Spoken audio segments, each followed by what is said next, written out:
Isang mapagpalang araw po sa inyong lahat. Ngayon po ay June 11, 2026, Huwebes. At ngayon ay ginugunita natin ang kapisahan ni San Bernabe, Apostol.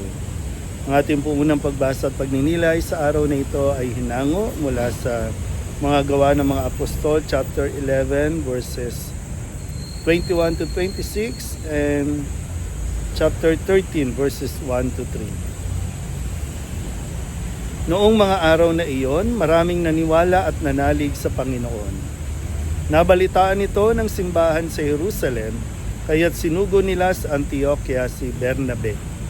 Nang dumati siya roon at makita ang pagpapala ng Diyos sa kanila, siya'y nagalak at pinagpayuhan silang lahat na manatiling tapat sa Panginoon.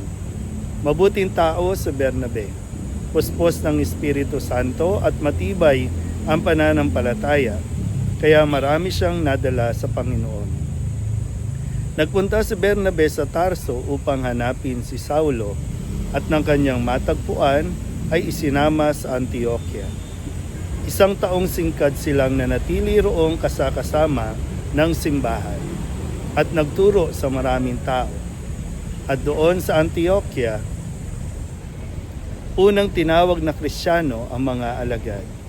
May mga propeta at mga guro sa simbahan sa Antioquia.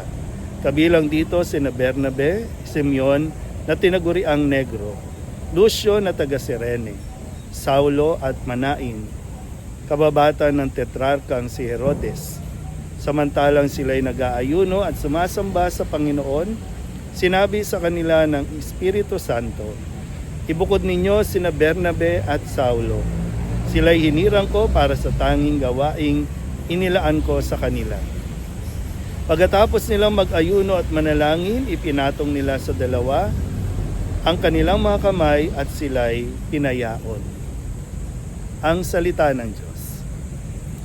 Muli po, isang mapagpalang araw sa inyo pong lahat at ngayon ay ating ipinagdiriwang ang kapisahan ni San Bernabe. So, San Bernabe ang naging kasakasama ni Pablo. No? Kung tutuusin, si San Bernabe din o si Bernabe ang ginamit ng Diyos para tulungan si Pablo kung saan noong mga panahong iyon ay taga-usig pa ng Kristiyano at nang ito ay mabulag ay si Bernabe ang tinawag ng Panginoon para siya ay alalayan at ipakilala sa komunidad. At simula noon ay naging kumbaga body-body na ni Bernabe o ni Pablo si Bernabe. Siguro magandang mapagnilayan natin yung puntong ito ng buhay ni Bernabe. Bagamat si San Pablo ang madalas nating nababasa, no? Siya ang may sulat sa napakaraming komunidad, samantalang si Bernabe ay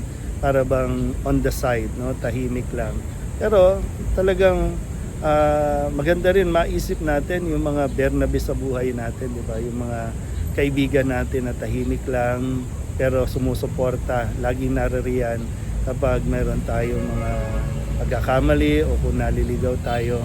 So, magandang mapagnilayan kung gaano ba tayo nagiging Bernabe sa mga kasamahan natin, sa mga kaibigan natin na handang umalalay, handang manatili kahit hindi sila napapansin, kahit hindi sila pinapupurihan, kahit hindi sumisikat, di ba? Parang ganon.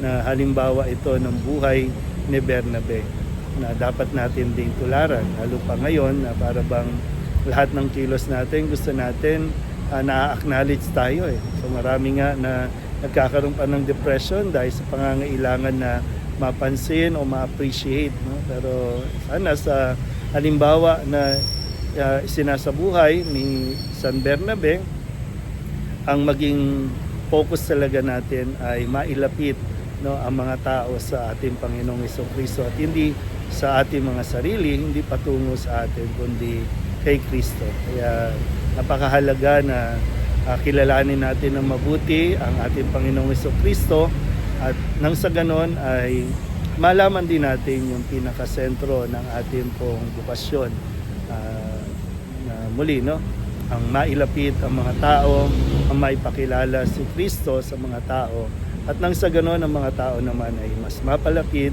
sa ating Panginoong Jesucristo. Muli po, isang mapagpalang araw sa inyo po lahat.